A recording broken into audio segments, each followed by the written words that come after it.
கிரியாஸின் அதிரடி ஆடி சேல் 70% வரை தள்ளுபடி. கிரியாஸ், இது நம்ம ஃபேமிலி.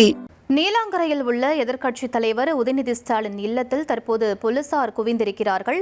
இது பற்றி தஞ்சையிலிருந்து எமது செய்தியாளர் சையத் இணைஞ்சிருக்காரு. பேசலாம் சையத், காவல்துறை உயர் அதிகாரிகள் யாரெல்லாம் தஞ்சையிலிருந்து தற்போது நீலாங்கரை இல்லத்திற்கு வருகை தந்திருக்காங்க?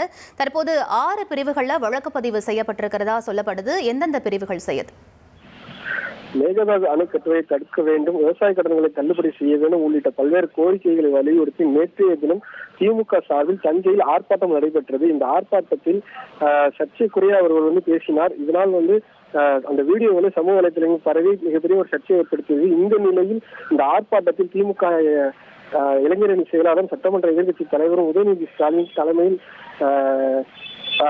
முதலமைச்சரை விஜய் பற்றி அவதூறாக பேசியதாகவும் அதேபோல பெண்களை இழிவுபடுத்தி உதயநிதி பேசியுள்ளார். அவர் மீது நடவடிக்கை எடுக்க வேண்டும் என தஞ்சை கிழக்கு காவல் நிலையத்தில் தமிழக வெற்றி கழகத்தின் மத்திய மாவட்ட மகளிர் அணி அமைப்பாளர் பைரவி சங்கரராமன் மற்றும் நிர்வாகிகள் புகார் மனு அளித்தனர். இந்த புகாரின் அடிப்படையில் காவல்துறையினர் வழக்கு பதிவு செய்து நேற்று இரவே வழக்கு பதிவு செய்திருக்கிறார்கள். வழக்கு பதிவு செய்து 6 பிரிவின் கீழ் வழக்கு பதிவு செய்து தற்போது அவர் சென்னையில் இருக்கக்கூடிய அந்த நீலாங்கரை இல்லத்திற்கு தஞ்சையை சேர்ந்த காவல்துறையினர் தற்போது அவரை கைது செய்வதற்காக முன்னெச்சரிக்கை நடவடிக்கை எடுப்பதற்கும் சட்ட ரீதியான நடவடிக்கை எடுப்பதற்காக சென்னையில் தற்போது அவர் இல்லத்தில் அவர் கைது செய்வதற்காக அங்க சென்றிருக்கிறார்கள்.